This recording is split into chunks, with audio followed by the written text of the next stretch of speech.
Doctor Sasi Tharoor എംപിയെ പുകഴ്ത്തിക്കൊണ്ടുള്ള പരാമർശം തിരുത്തി ബി.ജെ.പിയുടെ മുതിർന്ന നേതാവ് രാജഗോപാൽ. ഒന്നിൽ കൂടുതൽ തവണ വിജയിച്ചാൽ എന്ന അർത്ഥത്തിൽ പറഞ്ഞത് മാധ്യമങ്ങൾ വളച്ചൊടിച്ചെന്നാണ് വിശദീകരണം.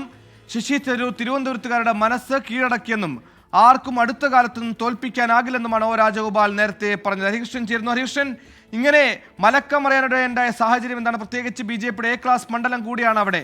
എന്തൊക്കെയാണ് വിശദാംശങ്ങൾ? നേതൃത്വത്തിൽ നിന്ന് ഇടപെടൽ ഉണ്ടായിട്ടുണ്ട് എന്ന് വേണമോ മനസ്സിലാക്കാൻ? സുഹേൽ, അങ്ങനെ തന്നെ വേണം കരുതാൻ. അതായത് മാധ്യമങ്ങൾ ഈ വിഷയം ഏറ്റെടുത്തിരുന്നു.